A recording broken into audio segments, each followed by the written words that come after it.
All right, hello there. We'll give a couple seconds here before we start things out, just to kind of bring people into the fold before we do. Much like our San Diego Comic-Con live shows, we'll be adapting this into a podcast, so we'll start that in just a couple seconds here and do the intro from that. We'll try to keep an eye on the chat. You can go ahead and put questions there. We'll target, I think we have in the script like 2 times that we'll be looking at questions, or maybe 3 times, but we'll keep an eye on that, but might roll through some of the topics that we have first. Unlike San Diego Comic-Con, the script's a little bit different because it's just different out here. So for example, we normally start out with like, what was our day out here? What did we find? And we'll talk about like, there is some stuff in the Hilton that's different with food offerings and stuff like that, but a little bit different than San Diego. Obviously, we didn't go around and see wraps today or, speculate on this big offsite that's coming. It's a very different type of show. So this one's going to be more focused in on what we know about things so far, what we've seen, and highlighting some various pieces of it from panels and things like that, though. So we appreciate you here. Yeah, really quick. You can't all hear us, right? Like, we're using different microphones than we've used, so. Hello there. Hi, Manny. So you can hear us, right, Manny? Can you give us a thumbs up or something to let us know that you can hear us? We hear you. Perfect. Awesome. Thank you so much. All right, so we're going to launch into the show proper now. Welcome to Parks and Cons, companion podcast and live show to the parksandcons.com website and YouTube channel, where we discuss cons, theme parks, collecting, and other fun stuff. It's March 26, 2025. I'm your host, Sean. I'm here with Carmel. Hello there. Parks and Cons, on the spot podcast and live stream, where we take you to heart of the action best conventions and themed entertainment events around. Today, we are recording at the Anaheim Convention Center. For those that are going to be listening later, audio only, we are situated right in between the 2 big hotels here, the Marriott and the Hilton. And behind us are the Fountains, not too far off, which unfortunately are closed right now. We'll talk about that, as well as the banner has gone up for WonderCon this year. So, quick disclaimer off the top here. We'll say we've had like a lot of things like kind of punch in the face, like real life stuff in the last several weeks, months, all of that. So we've been struggling a little bit keeping Parks and Cons running at as good a power as possible. So I feel like this is the least I've ever prepared for WonderCon. That said, hopefully we'll be able to still answer questions, share all our thoughts. I mean, still gone through all the schedule and done those things, but I just feel like normally I'm much more like, yeah, it's WonderCon. And this time I'm like, whoa, it's WonderCon in like a couple days here. And it's, oh, wow. Yeah. 48 hours from now, we'll be well into WonderCon. So just want to have a disclaimer. A lot of real life has kind of been challenging in the way of things, but we'll do the best we can here. And hopefully it's still useful and interesting. And hopefully we can all help each other. For those that are here live in the chat as well, feel free to add in answers if there's questions there before we get to them and things like that. Agreed. It's it's been a bit challenging, but we are here, and regardless of what is going on, WonderCon is starting on Friday, and so our plan is to be out here tomorrow afternoon and to walk around and see what all is happening and stuff. The weather, it's funny because just yesterday, out in Riverside, which is only about an hour from here, it was in the low 90s. And then today it's in the high 50s. And so for those of you listening, we're in hoodies and a beanie and stuff because it is rather chilly out.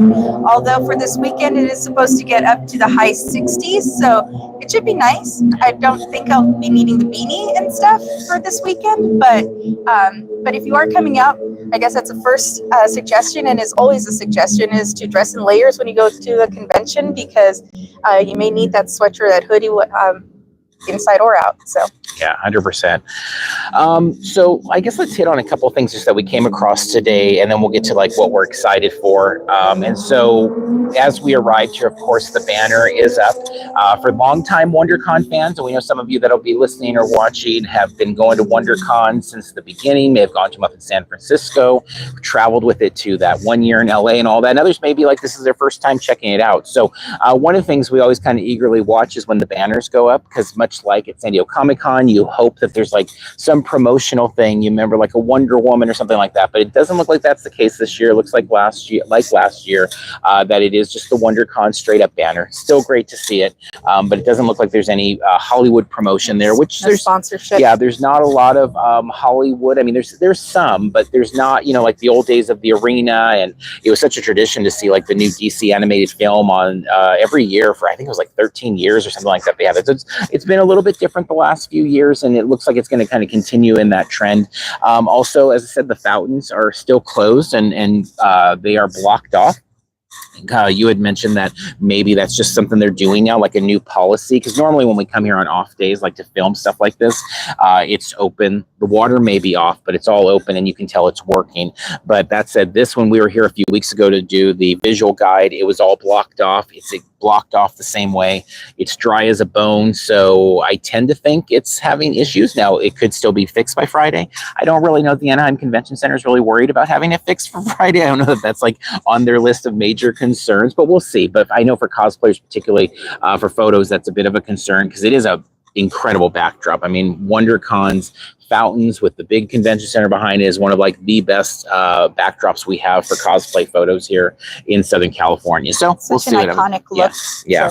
So, inside the Hilton, as I said, and we posted some pictures of this on our socials if you want to check out there, but a new marketplace in there. It's in the back right, I'm sorry, yeah, like basically when you walk in the lobby of the Hilton, back right corner, there's a new marketplace there. It's a lot like the cannery at the Hilton Bayfront. If you've ever been there on that first floor down there, but a lot more sandwiches and a lot more desserts and a lot more ready-made salads, which is a good thing because as we've noted in, I think, the visual guide, and as we've talked about now truly since the pandemic, one of the things that has not come back is the Anaheim Convention Center food area. So of course food trucks are coming, and for some people that's all they're interested in anyway, so you'll be fine, you'll have your food trucks. But for those that liked going and grabbing food in the food court at the Hilton or things like that. The other thing, it's much more limiting. The other thing is we found that the hours have been greatly reduced. I mean, it blew my mind at Star Wars Celebration when like things were closing at like 8 and you had all these people like trying to find food. D23, things were closing early.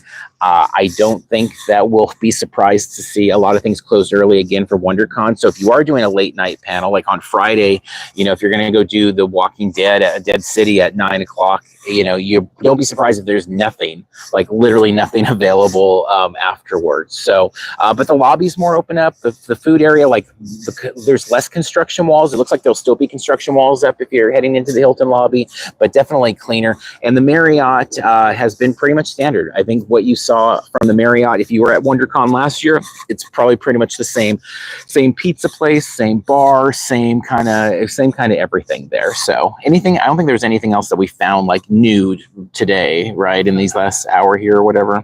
No, I don't think so. I didn't get a big chance to look around because with the time to get here, I pretty much went straight into like getting mentally prepared because I don't multitask very well. So while I was like getting things kind of set up and grabbed us some food and stuff, you did wander a bit. So yeah, no, I haven't seen anything different except for the banner that is on the convention center, as we mentioned, and then the tents for security and stuff. Yeah. All right, so then let's get into it and talk about maybe what we're excited about. When you talk general, I mean, you can get specific if you want. Mine's a little more general, but do you want to kick us off on like what you're excited about with WonderCon weekend coming up, what you're looking forward to? I think really with WonderCon, what I've tend to just kind of look forward to the most, like the last few years, has been that really just the fact that it's not so overwhelmingly busy, that we do actually get a chance to catch up with friends and can like take a break here and there and stuff. So I think I'm looking forward to being in the WonderCon bubble and but still being able to like taking our, you know, meeting with friends and stuff and taking a few breaks here and there and just kind of enjoying it, but while being in that convention mindset and stuff and kind of walking away and putting away all the real world stuff for the weekend. So I think that is kind of just what I'm looking forward to the most, is basically just kind of being here and being able to hang out with friends and stuff, I think. Yeah, and for me, WonderCon, what I've always liked about it, and I think it's been really even more so the last few years, as there's been a little bit of kind of the big booming, like you're not getting a Patty Jenkins up on stage, you're not getting an X-Men Days of Future Past panel, you're not getting some of those things.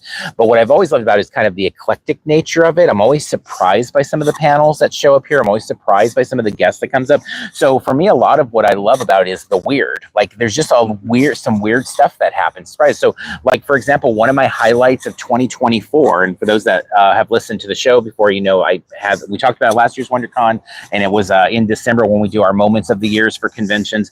But I love, like, we went to the Subspace Rhapsody panel for Star Trek Strange New Worlds, and you've got like the people that created the songs for the episode, you've got them talking Trek, you've got them sharing all of the behind the scenes of the music, and then the poster that people nearly got killed for at San Diego Comic-Con and ultimately never really ended up getting handed out was being handed out in handfuls there and being signed by the people who actually created the music and directed the episode and all of that. It's like, that was not something I saw coming into WonderCon. Even when I saw that the panel was going to happen, I'm like, oh, sweet, we got to see his panel. But I wasn't really thinking about the poster being there, because what they had told us at Comic-Con was that there were no more posters. They were gone forever. And it's like, no, there was like crates of them at WonderCon, and there was too many. They were asking people to take like 5 of them if they could, if not more. And so that was such a weird, random type thing. And so as much as I love seeing all the booths, I love seeing what our, friends at, BB-8 and Toddland and so many others are doing comic book clothing, BB Create, yeah. All of their stuff. But I love going through the comics bins there. I think, it's not as cheap shopping on comics as it is at a lot of places, but I still love a lot of the vendors that come there. I love going through books. I feel like I always have some good finds here, but I love that there's eclectic stuff. Like, there's like Otani's coming, like UCC is bringing Otani. That's like so weird. Jason Reitman is coming and sitting in on a Ghostbusters panel. It's just, there's so many eclectic things. Today they had announced some more like signings, which they did it a little bit more, most conventions these days, the guest list is like the thing, and they announce it in waves, and all those people are charging money for their autographs, and it's very straightforward kind of how that works. But Comic-Con International, it's always been much more about the vendors, the exhibitors, the Hollywood presence bringing guests. And so it's been different. And I know that was one of the things that I, in a way kind of loved at our first Comic-Con was like, there's Peter Mayhew. It's like, that's Chewbacca, but like, he wasn't in the program. He wasn't on the marquee. He wasn't on the website. He was just at this random booth down this random aisle. And then we came across Kenny Baker in the same way. And it was like, wow, this is like so magical. A long time ago. Yeah, it was so magical though. But that's a process they've kept up there. And so it is something though that's very unique with the show. And I think it's something that's tough now though for them, because you do have a show like LA Comic-Con in the fall that's like, we have Ewan McGregor, we have Hayden Christensen, we have, all of the, guys from Lord of the Rings or whatever. They're doing these big reunion things and stuff like that. And so it does get a real pop for the celebrity there. But there's still some fun and unique stuff coming here. So they put out today of some of the people, and like Ross Marquand caught my eye there. He was somebody that we got to sign at the Comic-Con when the strike one. So it was the year before last or whatever it was, but he was there signing because he was a voice actor, and they were like, okay, voice actors. And so he was doing voice work, signing voice work type things. I was like, oh, that was cool to see him. But he's also obviously in Walking Dead, and here's some more liberal amount of things that he can sign there. Bobby Clark from Star Trek, the original series, is on the list there. Some X-Men 97 actors are mixed in there. Casper Van Dien, kind of a wild one to add to the list there, is going to be signing here. Emily Swallow, so the Armor, This Is the Way, she'll be here signing. So there's some fun people in there that are, I don't want to say they're underdogs, especially when we talk about somebody like Otani coming to the UCC booth, but there's like fun kind of surprises, and you find these unique things. Of course, they've got some special guests that are fantastic. Jim Lee, Todd McFarlane, Dan Slott, and the list goes on for there. So that's what I'm most excited about, is just the eclectic nature of things. There's this incredible cosplay, surprising guests. It just always feels like there's a lot of surprises for us at the show. And for those who may not be familiar, like into sports, I don't know how in general you can go in general population and not know who Shohei Ohtani is, but he is a very incredible baseball player who's currently on the Dodgers. And so he has a huge following. Massive. So I'm kind of curious, like, how his presence is going to impact the show. Like, I don't think this was announced that long ago, so I don't know. We'll see. Because in general, he packs a stadium. He packs everywhere he goes. So we shall see if he has an impact on this show or not. Yeah, we'll see. All right. Well, we do our first little round to check if there's any questions there from the beginning of the show here, and then get to the next one. Yeah. So first of all, hello again to everybody. If you joined us a little later, and Hello. I saw that Chad is joining us. He's a Parks and Cons crew member, but he wants to get his SDCC fix in. So thank you for joining us, and everyone for joining us. And yeah, whether you're planning on being at WonderCon or not, hopefully this gives you some sort of convention fix, and it helps you get through your evening, through your day. Okay. But before we even came on, Greg Murdoch had asked, are there any free items that can be picked up at WonderCon 2025? Well, I think unlike Comic-Con, it's a lot harder to figure that out a lot of times. It's a lot more haphazard. I mean, you'll get a program, you'll get, some sort of lanyard or whatever type that may be. But beyond that, then it really depends. I mean, like I said, for me, a highlight last year was the free Star Trek poster that was like, because I was at the Paramount booth at Comic-Con and it was messy. And I really wanted that Subspace Rhapsody one. So to end up with it signed was like a huge surprise. The Funko panel, was it last year? No, it was the year before, because Funko wasn't here last year. But you like won a Funko Pop there and you got a poster with Bob Gurr on it or whatever. And so there are those things, but it's not like something like San Diego where there's going to be like for me, the most exciting thing at Comic-Con is that first half hour on the floor and just zooming around and trying to see what freebies there are. And that's not the case for WonderCon. Here. No, it's part of why, and we'll plug this at the end, but we'll do our live tour on Friday. But part of why we do the live tour on Friday, and I don't really hesitate, is because I'm like, well, I know I'm not going to be missing out on like grabbing fun, cool freebies, because there probably won't be many of those things. At San Diego, we still do that for preview night, but honestly, every year I'm like, it kills me, because I'm like, I just want to be free and run and grab things, but I'm like, no, some people can't be here, and we're lucky that we can be here, so I want to share it with them. But this one, I'm always like, as much as I enjoy the show, I don't really hesitate to do a tour at the opening on Friday, because I know like it's very unlikely that we're going to be needing to zoom around and grab a bunch of free things. So the best way to keep an eye out though for the free things is truly comes back to social media. I know, social media is a sensitive topic for people, what they use. I still think, like, as much as people don't love using X or Twitter in a lot of cases these days, I still think that's where all the information moves the fastest. We've covered, I think this will be our 15th convention of the year, something like that. And that's the only place we ever find information, to be honest. Like, unless we want to watch a reel a couple days after the show ends or things like that and see what we missed. If we want things in the moment, it always ends up coming back to using that. So if you are really hunting those things, that might be a place to watch there. Yeah, the other platforms with the algorithms, they limit what you see. And then also like Blue Sky, I think, doesn't even have like notifications really set. So with X, you still can have notifications set and can still be notified of things, pop up and stuff. And there's a very loud truck blind guy. I don't know if you can hear it or not. So yeah, it's just a place that's still the easiest to get the information and stuff. So for whatever the opinions are on the platform, that is, what at this point is still most effective in that realm. Mm-hmm.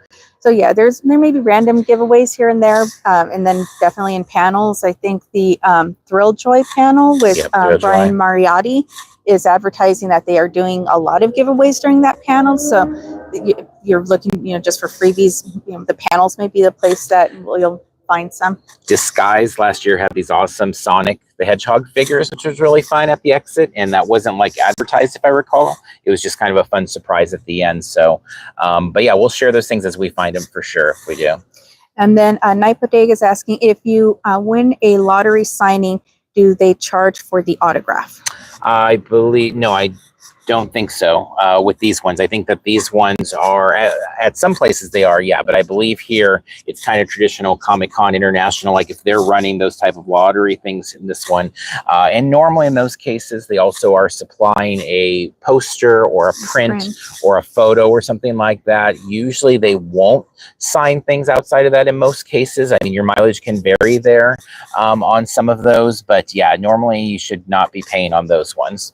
And yeah, I mean, but you're also not having a choice on what you're getting signed usually. So it'll be what they provide is usually the case. And I think this time it's Jim Lee, Todd McFarlane, and Mike Becker. I think we're the only ones on the lottery for autographs. Amanda Payne, do professionals have a separate entrance? Good question. I don't know. I don't want to say I don't think so, because I don't know. I have no clue. on that one. So we'll defer to anybody in the chat that has a different idea on that one. Yes, press, we always just enter with the... Yeah, we don't have a different one for press, so yeah. So I'm not sure professionals do. The Night Bodega asked, what time do they open the doors to line up in the lobby, and what do they let people on, or what time do they let people onto the floor? So, I mean, the mileage can vary there on it. Depends. I feel like it was last year that they actually opened a little later than what they were scheduled because there was some To get on the floor. to get on the floor. Because there's some fire marshal. Because basically, until the fire marshal clears the floor and says you're good to go. So one of the things I've always loved about the Comic-Con International shows is they really do try very hard to open a half hour early. I worked at In-N-Out for 6 years, so I always call it the In-N-Out rule because we knew, like it says we open at 10:30, but the goal was open at 10. And the thought was that people, if we don't open at 10, people aren't expecting it. But if we do open at 10, they'll feel happy. Otherwise, we'll definitely be ready by 10:30. So it can change there. Like I said, I feel like it was last year, and I know with San Diego, like 1 or 2 of the days, it definitely was later than what they normally try to do because there was whatever hold up there. But in terms of the doors themselves, I'm not sure about like when the lobby part opens. They will start the exterior, not that it'll be like a formal queue necessarily. Now, again, those things can change if they're like, hey, so for example, with Funko, we really want to get this organized. We're going to do that separate. I mean, it's possible, but I think that's the type of stuff that we don't really have an answer to yet. And I feel like a lot of those things we don't get an answer to until it's like in the moment there.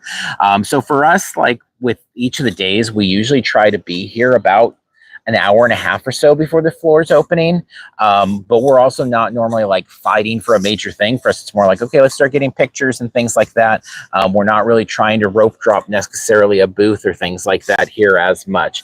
And so we'll definitely, as we're here, we'll be sharing like live updates of like, this is where things are at as much as we can. We'll try to use Blue Sky and Threads some too.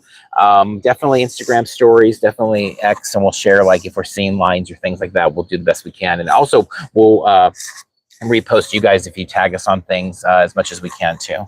So yeah. And I was just going to say, remember that with when you're parking and you're arriving and stuff, it's always just kind of a reminder at this location that Disneyland obviously is just across the street. And so depending on what Disneyland's opening hours, which is usually like 8 o'clock, yeah. The traffic in the area does usually get impacted by that. And then on Friday in particular, just the local businesses, because it is still the work week, can also impact things. So just be patient and arrive a little earlier than you think you might need to as far as getting parking and stuff so that you can park on site.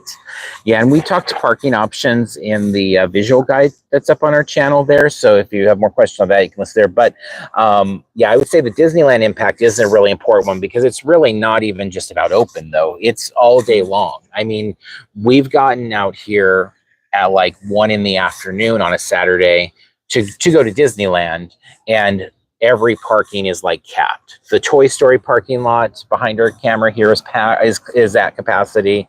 The Garden Walk parking is at capacity, and we like this happened just like a month or 2 ago or something. And we like had to loop around for a while. So yeah, be careful on that when you're coming out in terms of if there is anything that you're like, I have to get there. Yeah, be ready for some challenging things there if you're coming later in the day. I think that's even more problem than like the rope dropping people at Disneyland in a lot of ways. So all right, so let's go in the next category here. We just want to talk swag bags, giveaways, things like that, because we always talk about that on the show. We do have a contest up now, so we do have a swag bag giveaway there. So if you're somebody that can't come out to WonderCon and want to try to get some swag, that might be a good way. Or you're somebody coming to WonderCon and just want some free stuff that way. So we have that up on our X/Twitter account there. Also, we will be doing prize drops again on the floor, and so we'll do the best we can with that in terms of the amount. Like for us, as you may have noticed, if you're somebody like, we know some people like they follow our stuff close and they end up getting like multiple prizes throughout a weekend. Like they are on us. And then there's others that are like, oh, I didn't see this or whatever. We really do the drops when we can amidst all the craziness of covering things. So sometimes we end up doing, I don't know, 3 in an hour, and sometimes we go several hours without doing them. So we always try as much as possible to do like regular drops. We definitely try to do some in the morning before open, and also like in the midday, and we try to break it up throughout the day so people have multiple chances depending on what time of the day they're there and things like that. But you can watch our social for that as well. So. All right, let's talk schedule a little bit, and then we'll come back to questions. So if you do have questions, feel free to throw them in there and chat and all of that. But so with the schedule, so I'll speak for myself first, and then you can tell. I went through every panel. I very quickly, I'll admit, like I did not do, but I did look at the description of every panel, quickly through them. I wanted to jot a few down that I thought maybe people might miss, or ones that really were kind of uniquely interesting to me, or things that I thought might be just very interesting to other people. Like maybe it's not my thing. And we'll talk about one of those on Friday, but I'm thinking like, yeah, I think this is a big deal for others. Did you end up looking at the schedule? I quickly glanced at the schedule, and then I did listen to the unofficial SDCC blogs podcast where they discuss the schedule. And I listened to that as well. And that's a great, like, if you're just on those panels, definitely we should have started out with that. Our friends over at the SDCC unofficial blog, definitely check out their panel breakdown. It was really nice too. It was like an hour, 7 minutes. So it's a really compact one. And they got lots of, they've got dark horses in there, the big rooms and all of that too.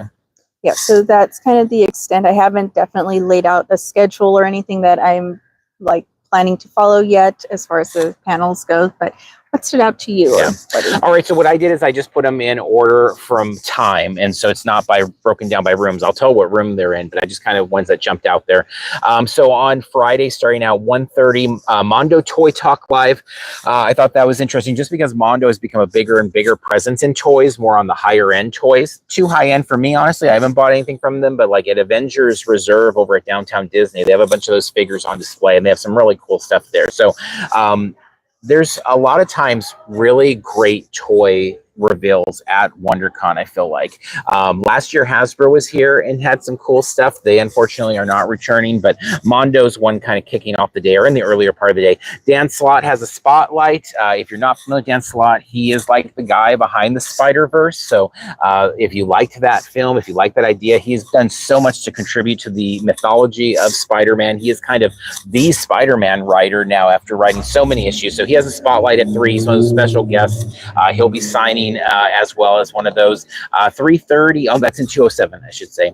At 3:30, Nicholas Meyer's spotlight. That's in 208. So if you're a Star Trek fan, you probably know him, but he's a writer. He either wrote or directed Star Trek 2, 4, and 6. So those even movies. So if you're a Wrath of Khan fan, this is a guy with a lot of history. He's also going to be on the Nacelle panel talking about the new Star Trek toys, which I'll come back to that. But that's one of those people that's like, I don't know how many people at WonderCon know who Nicholas Myers is. I'm not sure that name will jump out to them, but he's a big part of movie history. And especially if you're a Star Trek fan, he's very well known there.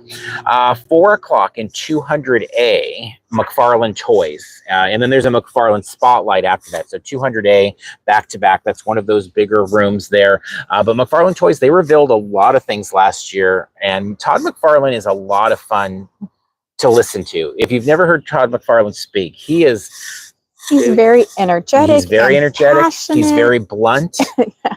He knows he's done amazing things in life, and he's not afraid to share them and talk about those things.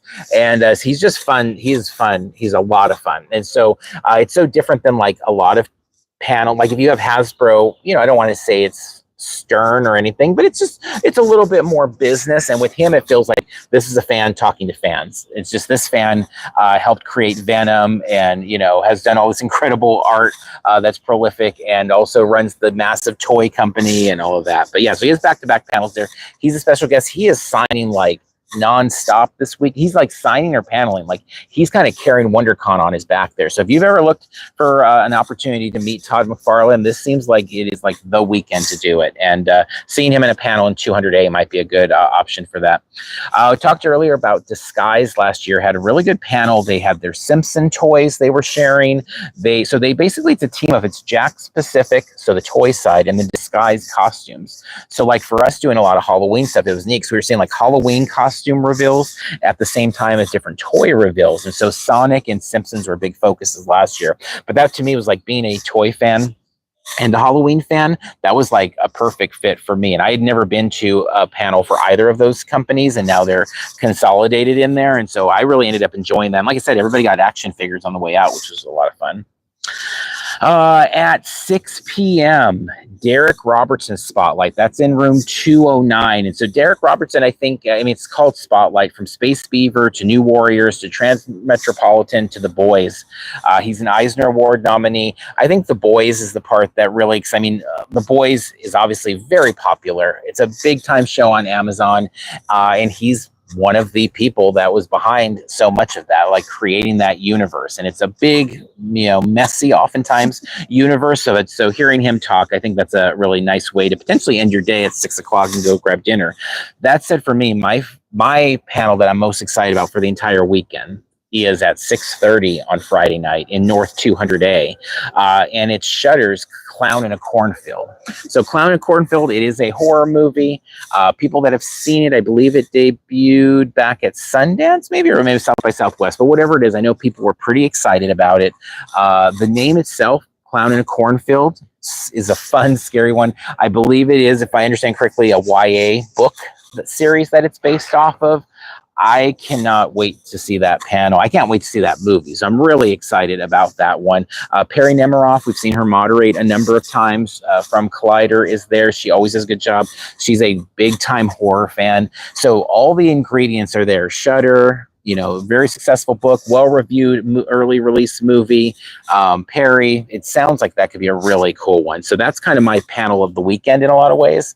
That one is definitely one that did catch my attention, and that I figured we would be attending, just because it is kind of unique, and in this environment, because it isn't an overwhelming crowds usually, it does feel kind of almost more intimate when at those panels and stuff. And so we'll see. And obviously we don't know exactly how the rooms are going to be set up or how many chairs they'll have set up. Like last year in the North building, the North 200s, even in the bigger rooms, they didn't have seats like all throughout the panel room. So it is one that I think we'll check the room earlier in the day. If not if we aren't doing it for another panel, I think we should go up there just to check to make sure, see what the amount of seats are and stuff, so that we can determine how early we get to it. But I tend to think we won't have to stress it too much. Yeah, and it is one of the nice things with WonderCon is usually you don't have to sweat it too hard on the rooms. Not that we haven't missed a panel here and there, but usually not too bad.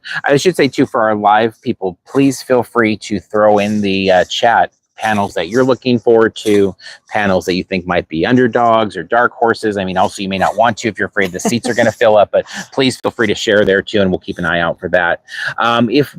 Another one that really grabbed my attention there, and it's coming up right after, it's also in North 200A, and this what tells us, because there might have been a slight thought of like, could they show the whole movie of Clown in a Cornfield? But no, because at 7:45 in North 200A is a preview of Adult Swim's Lazarus, and this is Watanabe's return, so of Cowboy Bebop fame. It's his return to sci-fi action. This is a big time talent. They're showing the first 2 episodes of it. I'm not sure when the show debuts actually on Adult Swim. I didn't look into that, but that's a really neat opportunity there, that's going to be something that is happening there. Now his name is bolded, so that usually intimates that they're going to be there as a guest, but I don't know. I cannot say for sure that they're there. I don't know if that's been announced formally, but normally when they have that, and so that's a really good opportunity. I know though a lot of animation fans though will also have a conflict there, because at 8 o'clock, and this is, I think, for a lot of people going to be the thing of the weekend. I don't know that it is for you and I, because we don't have really any attachment at all to SpongeBob. I think the best thing I know about SpongeBob is that Paramount Plus did an incredible job with him all over the Hard Rock, and his cast of characters there is one of my favorite things ever in terms of what they did as the raps and things like that. But at 8 o'clock, North 100B, Bikini Bottom Bash. Tom Kenny, you've got Tom Kenny in the High Seas, the Radioactive Chicken Hands, the Spanish voice actor of Bob as well, DJ Lance Rock, which we've been seeing a lot at conventions these days. It sounds like an out-and-out party, like a full-on concert party. And even not being very familiar with SpongeBob, it's tempting to want to go check that out, because it just sounds like one of those things that whatever your history with the character, I don't think anybody's going to forget what happens that night very soon. Yeah, that sounds like a lot of fun. And so that's Friday. So yeah, I kind of feel like we might be able to make it over there, and we'll check it out. I don't think yeah, I don't think we have too much anything conflicting, at least at this point. Hopefully the real world doesn't creep in, but Yeah. Hopefully we'll be able to get there. I do think that one is going to be pretty packed. I think that's going to be one of the busiest things of the weekend. So I would plan accordingly with getting there. I would also plan accordingly in terms of like eating and things like that. Because I think what may happen is a lot of people wrap up their con at 5 or 6 or something like that, come over here, get their food so everything gets even busier, and then head back in there by 6:30 or something like that. And so yeah, I think it's definitely something to make sure to prioritize if you want to be a part of that. So then at 9, this is interesting. I'm so curious about how many people this attracts, but Dead City. So we're talking Walking Dead, Dead City. They're revealing the season premiere for season 2, episode 1. I did watch Dead City. I enjoyed it. It wasn't my favorite Walking Dead, to be honest. I don't feel a particular need to be at this panel. It's interesting with them too, because it's like, here's the description. Advanced screening of the premiere of the second season. The series follows fans' favorite characters, Maggie and Negan, as they travel into a post-apocalyptic Manhattan, long ago cut off from the mainland. In season 2, in the growing war for control of Manhattan, Maggie and Negan find themselves trapped on opposite sides. So there's nothing saying that there will be talent there. You would hope they would be there, but also, it's the end of the night. I don't know if that makes it more or less likely. In the old days, people would be lining up like hours before for that. I don't know. I'm not really sure. Like last time we saw Dead City here, the arena was open, and we were in that panel when they were kind of like revealing Dead City stuff here, and that was cool to see. But it was the arena, so it was tough to know like how many people were really there. Now this is a much smaller room, North 200A. We don't know, and our friends at the blog did a good job pointing this out. Like with WonderCon, these rooms are flexible in spacing, so it's not like San Diego Comic-Con or honestly any other con you and I cover where we could know like, oh, normally there's 300 people in this room or 700 people. Last year when I went to the McFarlane Toys panel, they had actually like blocked off like 1,000 seats in there, and I think because they wanted to push everybody to the front or something, but it was weird. There was like all this pipe and like right in the middle of the room, and so until we walk into any of these rooms, we won't really know what the capacity is. So again, I think all these with these panels, it's like we just try to keep an eye on the rooms, keep an eye on social media, and see what we find there. So any questions or any things pop up there before we go to Saturday on the chat? So James Cook asked, so you can park at Disney next to convention? Yeah, so I don't recall all the specifics of it. I believe it's like $10 less if you say you're for WonderCon. At Toy Story this year, we do have it in our visual guide, though. We go over all the parking stuff in the visual guide, which is up on our channel now. But yeah, in some years, they've given people flack about parking there and been like, no, you're a convention goer. Other years, it's kind of like, don't ask, don't tell. This year, it was noted as an encouragement of being able to park there. So yeah, Toy Story is across, if you're watching us live, it's behind Harbor. The camera here that we're shooting from across Harbor. Yeah, and if you are here for the convention and they seem to be cooperating this time, you will want to tell them that, because otherwise you may end up parked way on the opposite side of the parking lot if you're not familiar with Toy Story parking. But if you tell them that you're here for the convention, they'll park you closer to Harbor, to the convention center. So do let them know. Plus with the discounted parking rate is a big deal. It's definitely a different thing. Night Bodega's a clown in the cornfield is on fire, or he did little flame symbols. A random meme said, sorry, did you say Shohei Ohtani is going to be there? And Night Bodega did answer, and we did say that. It does seem very strange, but yes, UCC. Yeah, stepping up to the plate at WonderCon and I'm 2025. There's an article up on the blog. It is a McFarlane figure that they're doing there. Details, I mean, they're limited to 2 per person, so fans, maybe there's more to it, maybe there won't, I don't know. There's just only so much limited information there, but that's what it seemed like in seeing it.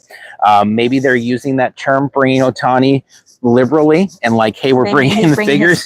So yeah, maybe he won't. But it's an interesting statement. So yeah, check that out online, and you can see that more on that there. So there will be at least the figures there if he's not there. Definitely, that's a step down, though. Of course. I guess we could have looked at the Dodgers schedule to see if he has a game actually.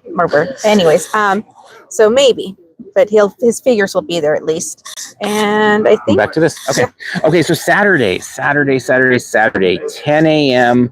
Only Murders in the Building has a panel, which is very interesting. And again, this speaks to kind of the eclectic nature of WonderCon these days, where they do focus on a lot of kind of the behind the scenes a little bit more than like, and it's obviously easier to get editors, to get writers oftentimes than it is going to be to get Steve Martin to come to WonderCon, for example. But at 10 o'clock, room North 300A, Only Murders in the Building, Solve the Editor's Murder Mystery. Matt Ryan talks with Only Murders editors Shelley Westerman and Matthew Barbado. We love Only Murders. We watch Only Murders all the time. That's very intriguing. I'm curious because it's a pretty small room relative to WonderCon, I believe, if it's set up the way I think it's going to be set up. It's a big name in Only Murders, but it's also not like, again, it's not the celebrities there. So I'm curious what that will be, what the panel will be like, and also how busy it'll be. At 10:30 in 213 AB is one of my all-time favorite comics, guys, Mark Waid 50 Questions. So Mark Waid, prolific writer of just about everything. Superman. I mean, he has an incredible Daredevil run actually as well. If you're watching the new Daredevil show, it's a different version of Murdoch, but it's a great writer. But he's doing 50 questions. So the goal is for him to answer 50 questions in that 50-minute panel.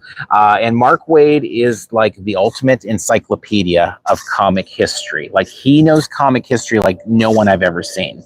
So even if you're not a fan of maybe Mark Waid, if you're just a fan of like some crazy skills and trivia skills, I'm guessing that'll be a really fun panel to watch. But he's also just a great speaker. 12:30, we've got X-Men 92 and 97 being celebrated. You've got the LeWalds are going to be there. They're X-Men story editors. Man, they kept that torch burning for X-Men 92, I'm sorry, until we got 97 almost. I mean, they were at so many cons for so long, and so it's cool seeing them get the focus now. Rick Hoberg's going to be there, Mark Lewis, Cal Dodd. So you've got the voice of Wolverine, the voice of OG Gambit, Cable, Bishop, Magneto, Rogue, and also all of those people are going to be signing as well. Larry Houston, who is a producer director on the show. So it is a whole lot of X-Men 92 and 97. And that show has been obviously incredibly popular. It was such a fantastic series. And so that's in North 100B at 12:30.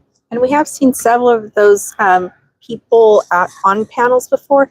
And it is usually a fun panel. They seem to have really good camaraderie, and they seem to just enjoy being there talking about X-Men. And so it is usually a very fun, enjoyable, kind of joyful panel to attend. Yeah, especially seeing them get so much attention now. It's like, yeah, it's really cool.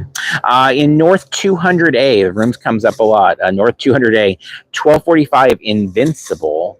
And again, interesting because it's not Kirkman. It's not, the frontline voice talent there. It is the co-showrunner and executive producer, Simon Rakyapa, and the art director, Du Hong, and supervising producers and directors Sean O'Neill and Dan Duncan. So again, a different collection of talent that's there. It's like if it's Robert Kirkman, it probably fills up the room. Without Robert Kirkman, I don't know. Could Robert Kirkman show up? I mean, we just saw him at a con a couple weeks ago. It's not like he couldn't show up. And so, it's tough to know. I will say, I feel like you get a lot less of those types of surprises at WonderCon.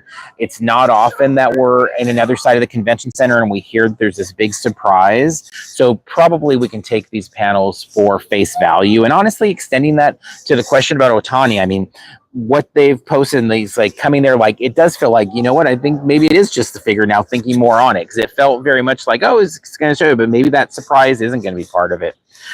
Keeping that trend at 1 o'clock, Gremlins, The Wild Batch. That's in room 207, which honestly sounds a bit small for that one. I mean, Gremlins is pretty popular, although I don't know how popular this version of it is with the animated there. But the cast and producers of the hit Warner Bros. Animation and Max original animated prequel series show exclusive screening of a never-before-seen episode. So it does say cast being included in it.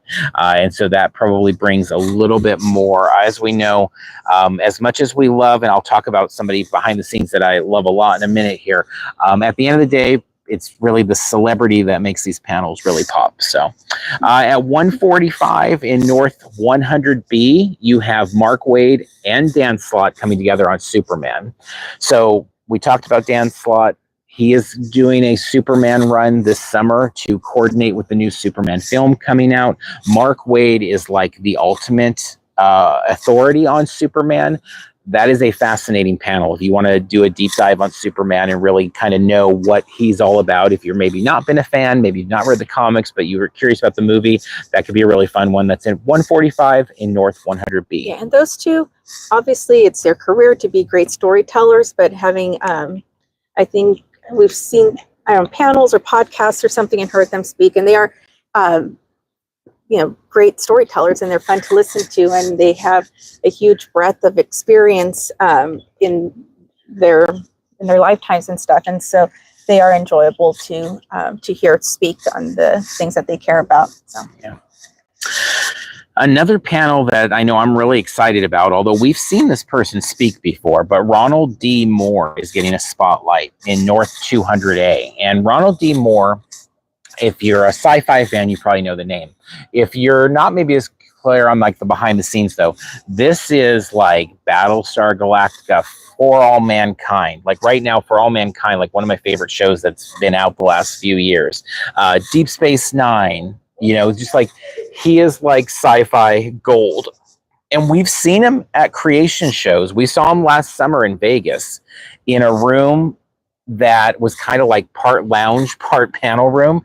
And there was probably only like 40 people sitting there. And that's like at a Star Trek thing. Now, the other thing about it, though, is like they've probably all seen Ronald D. Moore speak 100 times. So maybe it's not as big a deal as it is here. So I'm very curious what that room will be like, because it's like, this is the guy. Like this is somebody that like decades after he's gone, we'll be talking about in the way we do with like a Rod Serling or, Stanley, or like he's had a really big impact in his own way. And so anyway, if you want to check him out, 230 North 200A. 3 o'clock North 100B, two legends. So you've got Jim Lee and Todd McFarlane, two of the most prolific artists of our time, two of the most prolific comic creators of all time coming together. I'm very curious. And again, like you said, with Waid and Slott, these are just good storytellers. I'm really curious to kind of hear them together and talking about their stories. agreed. I don't think we've ever seen them together on a panel, but we've seen them separately, yes, and individually. Times. They both are great. Again, a wealth of information and stuff, and passion. And they, I would say in general, Jim Lee isn't quite as bombastic and all over the place as McFarlane, but still, he in his a little more toned down mode is obviously a great storyteller as well. And so that would be a fun panel to listen in on too. Yeah. And then Saturday, two pretty good panels to end the day. One on the Hollywood side. I guess they both can be somewhat Hollywood, but at 4:30 in North 200A, we have Until Dawn, which you can check the trailer out for that film right now. That is a horror film that I think many are very excited about. I know I've heard really good things about the source material, about the show itself. The first trailer to me was like fine. Honestly, it didn't pop entirely, but I've heard enough about it and seen enough people that are more familiar with that universe than I am be excited about it that I definitely want to be at that panel. The movie comes out actually April 25th. So they're going to be showing exclusive material and behind the scenes stuff. It says cast and filmmakers there, so we'll see who all is there. It doesn't give specific names, and these are things that may drop in the next couple of days. Like today, there was a couple press releases for panels that were, this is always a thing that happens. Like people will drop these things like after the schedule's announced, so we'll see. And then at 5 o'clock in room 207, David Dismalchian is having a spotlight, and he has had quite a year or two here, I feel like. He has been just like the working man's actor. He has been, he's played in the DC universe in Batman. He's been in the Marvel Cinematic Universe in Ant-Man. He's writing 3 or 4 comics right now. I actually started reading Count Crowley because I had never read it. We won his signing at San Diego Comic-Con and got him to sign a poster from it. And then because we got that, we're like, let's buy the trade. And I read it and really loved it. It's like a really fun take on like the horror host kind of trope and things like that. But he's a great speaker. We saw him speak at Amazing Las Vegas Comic-Con. He is very real, very transparent, very open about his struggles with various things in life. and all of the blemishes that have come to, bringing him ultimately to starring in Late Night with the Devil and like really getting a real focus there this year. But I mean, it was like, I didn't really know who he was the first time we saw him very much. And I was like kind of sold on him as a person from his panel. And that made me more interested in like, oh yeah, he's that guy from Ant-Man or whatever. So if you get a chance, 5 o'clock, 207, David Dismalchian. I think that'll be a good one. Squad. Yeah, Suicide Squad, Polka Dot Man. I mean, like that was a great, yeah, that's probably his biggest role, like front and facing, I would guess. But yeah, really good stuff there. Agreed. And he, like you said, it's just fun to listen to. And he, when we saw him speak in particular, he was just by himself, no moderator or anything. And the time just flew by, and he was just seemed like very happy to be there. And then we saw him at the signing, I think like a couple weeks later or something like that. And he's like, yeah, they just gave me a microphone, so I just talked and stuff. And he just was, it seemed like a very friendly guy. Yeah, big time. And then let's close it out with Sunday. So not as many panels Sunday. It's a shorter day. Con wrapping up on the other side. One thing I will say on Sunday, if you're at the con, is the cosplay party always goes probably at least an hour to 2 hours afterwards out with the fountains. I don't know that it'll be impacted if the fountains aren't working there, but that is such a draw. And I always feel like WonderCon just doesn't end until like 2 hours after on Sunday. And I always know I have a hard time. And usually it's like, well, we got to get to work tomorrow. We've been this 3-day con. We got to get going. But there's such a fun thing there normally. So if you're out and you want to see a ton of cosplay, maybe you didn't have time to check out as many costumes during the show, usually Sunday at close, it's like nobody wants to leave, because once we all leave, we go back to the real world. So we all want to gather around the fountain and stay there as long as we can. So that's end of day. Earlier in the day, though, I know I'm really excited. In 300C, this is at 12:30, Nacelle, Love Toys That Made Us, the center seat on Star. Like, they've done a lot of documentary work, a lot of stuff they're doing now with like Biker Mice from Mars and RoboForce and all this stuff. But they're doing a new Star Trek toy line, which is basically taking the Star Trek figures and making like Marvel Legend versions of them. And they look incredible. And they are doing deep cuts. They are kind of trying to upset the system. And instead of just doing like Kirk and Spock and Riker and Picard, they're doing like deep cuts across the board. So you've got Tuvix as a character in the first wave, which is crazy. If you're a Star Trek Voyager fan, you know exactly how crazy that is. But these look really, really amazing, and I'm very excited to try to check out that panel and see. I'm guessing they'll have some of the figures there in person, like the prototypes, to see. Now, at 1:15, I think this will be one of the probably busiest panels of the weekend, is going to be the Thrilling Adventure Hour 20th anniversary and 100B. I have no attachment to the Thrilling Adventure Hour, even though we're out here in SoCal and we've had more opportunity probably to be in this LA-based group. They are huge on the comedy scene. I'm sure they are fantastic. I have no doubt that I would love them. I just haven't really ever seen them. But I know a lot of people live and die by the work of Thrilling Adventure Hour. And so them bringing their comedy here on a weekend that, you know, is maybe a little light on some of those types of big draw type panels. I think that is going to be one of those big draw panels. Ben Acker and Ben Blacker are supposed to be there as well, with a variety of others. 1:30, Mitch Jared's doing a spotlight there. Mr. Miracle, Batman, Strange Adventures. He's done a lot of work with Tom King. Tom King is doing a lot of work on the DC cinematic universe that's coming to us. So there's some interesting connections there. He's a fantastic artist. He's also a good panel guest too. Much younger than some of the other panelists we've talked about, so not maybe as many stories, but he's already had a pretty prolific career and been a good panel guest when we've seen him. And then at 4 o'clock, another thing I don't have any attachment to, but I know a lot of people do, and it probably seems like blasphemy not to have attachment. 4 o'clock, room 207. Seems like too small of a room, maybe. Emperor's New Groove 25th anniversary. So big time thing there. And I know I've seen a lot of people buzzing about that one. So I think that's another one, even though it's late on Sunday, 4 o'clock Sunday, normally that is like a dead time for panels. Normally it's like, don't even worry about it in terms of getting into the room. This one, the combination of it being room 207 and it being such a beloved film, and bringing that Disney, and obviously we're right here next to Disneyland. Like there's a lot of Disney love in the area. It's very possible people are going to buy tickets just for that one panel to even come in. So on the panel, they're going to have the director, Mark Dendali, writer, Dave Reynolds, character designer, Joe Mosher, head of story, Steve Anderson, and story artist, Jeff Ranjo, all on hand to talk about the long and winding development of one of Disney's most popular films, behind the scenes stories, and never before seen art. It celebrates 25 years.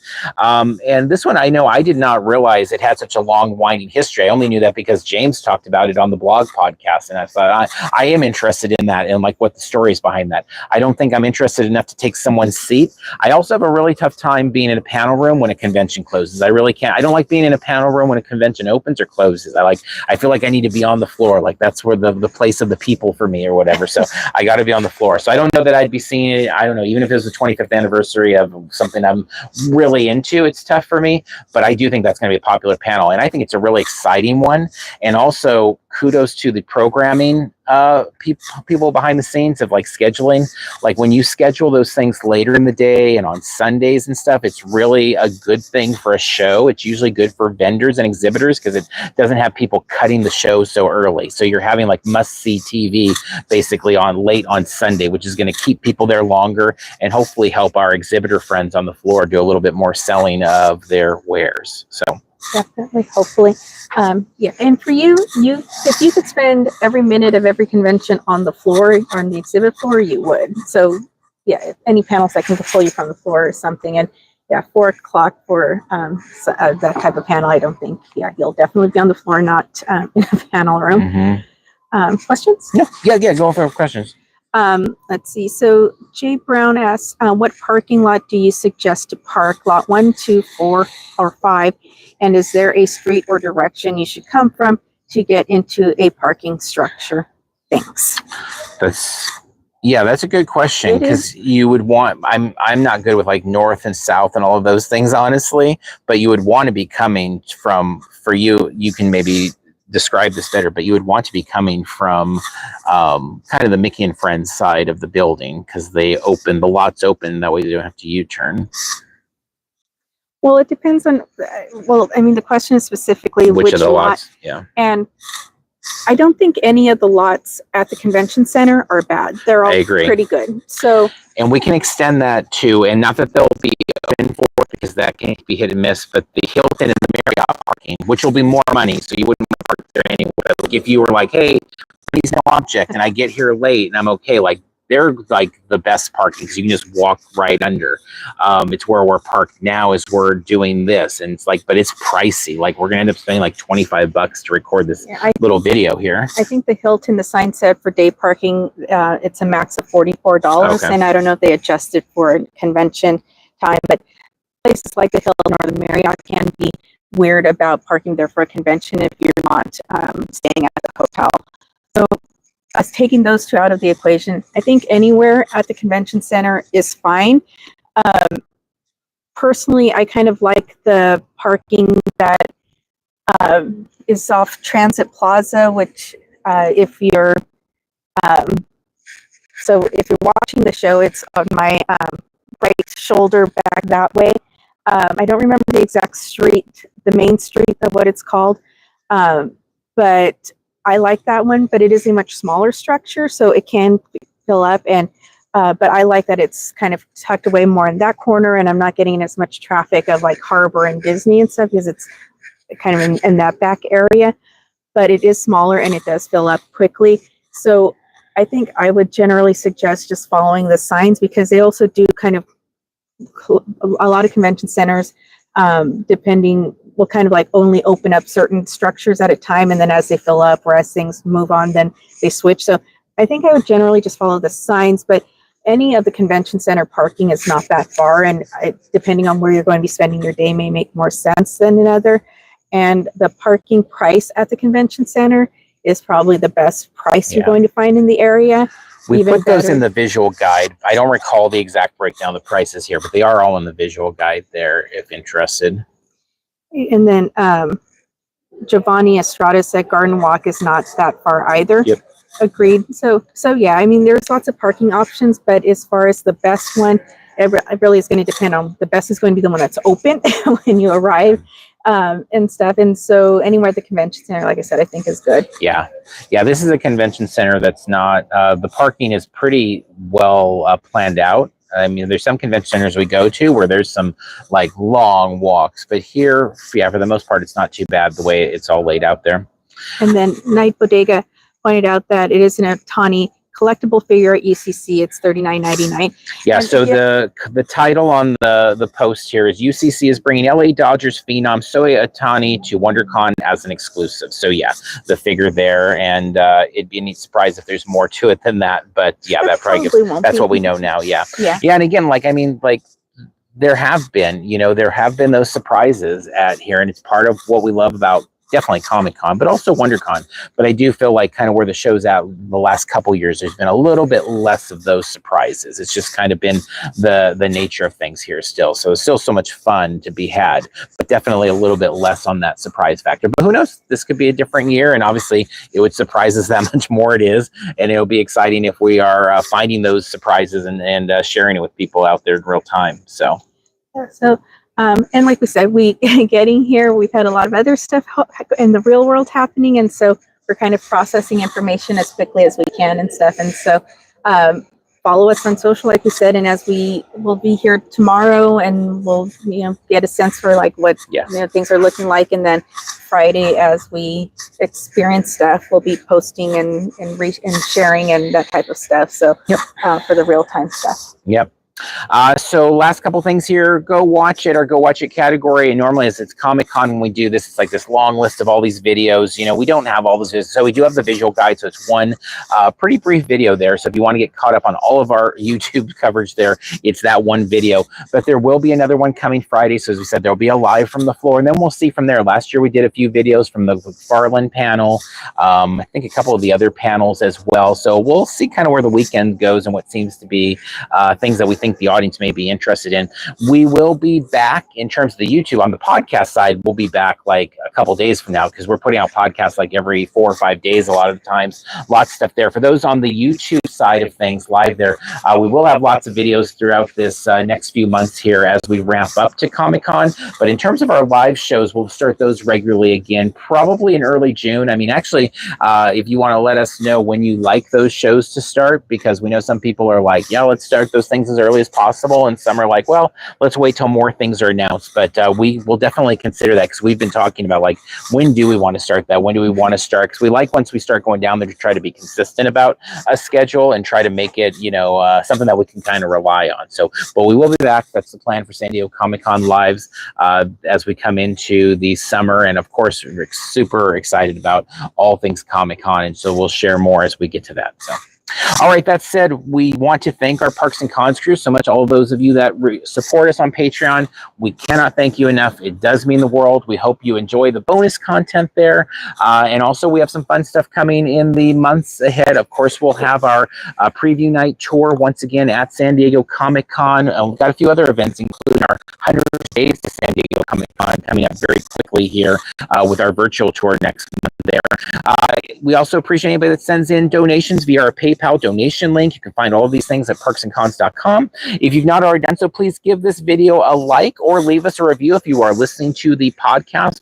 Our appreciation. You can follow along with us out in the field as we cover things at Parks and Cons on all platforms: X, Twitter, Facebook, Instagram, Threads, Blue Sky, TikTok, of course, YouTube.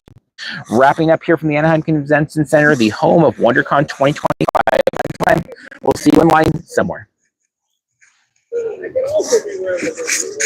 Thank you. Thank you.